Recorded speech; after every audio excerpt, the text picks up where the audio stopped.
High, আমি অর্পিতা। আজ চলুন একটা ট্রেন্ড ফলো করি, যার জন্য 1 গ্লাস কাঁচের জল আর সামান্য পরিমাণ হলুদ লাগবে।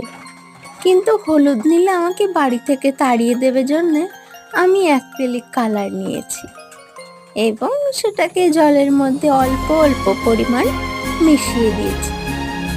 তারপর দেখুন রঙটা কি সুন্দর জলের মধ্যে ধীরে ধীরে মিশে যাচ্ছে।